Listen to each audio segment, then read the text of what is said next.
Power sector के कई बड़े स्टॉक्स में स्ट्रॉन्ग बाइंग देखने को मिली है, जैसे NTPC green energy, JSW energy, NLC India, Adani green energy और केपीआई ग्रीन एनर्जी। बट ये अचानक से पावर स्टॉक्स में बाइंग आई क्यों? चलो कुछ रीजंस डिस्कस करते हैं। पहला, एलपीजी सप्लाई क्राइसिस का फियर।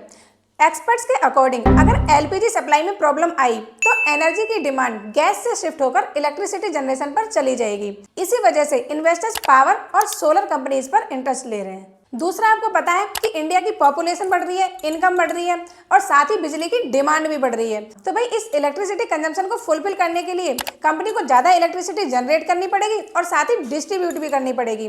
तो भाई होगा क्या? इससे कंपनी का रेवेन्यू बढ़ेगा, प्रॉफिट भी बढ़ेगा, इसीलिए इन्वेस्टर इसमें इन्वेस्ट करना चाह रहे हैं। तीसरा, जो पूरे वर्ल्ड की डिमांड है, रीन्यूएबल एनर्जी। भाई इंडिया एग्रेसिवली सोलर एनर्जी और विंड एनर्जी कैपेसिटी एक्सपेंड कर रहा है और इस सेक्टर में 3 कंपनियां फोकस में हैं, Adani green energy, NTPC green energy और जेएसडब्ल्यू एनर्जी। चौथा और लास्ट, पावर सेक्टर डिफेंसिव माना जाता है। जब भी मार्केट में अनसर्टेनिटी आती है तो इन्वेस्टर्स इस तरह के सेक्टर में इन्वेस्ट करना पसंद करते हैं जहां अर्निंग स्टेबल हो और कैश फ्लो प्रिडिक्टेबल। तो आपको पता है ना कि यूटिलिटीज और पावर कंपनीज इसी कैटेगरी में आती हैं। देखो भाई, मार्केट का मूड तो आपको पता ही है, जहां ज्यादातर स्टॉक्स गिरे हुए हैं, इंडिसेस गिरे हुए हैं। तो भाई ऐसे समय पे क्वालिटी स्टॉक्स ढूंढना बहुत मुश्किल होता है, पर टेंशन लेने वाली बात नहीं है।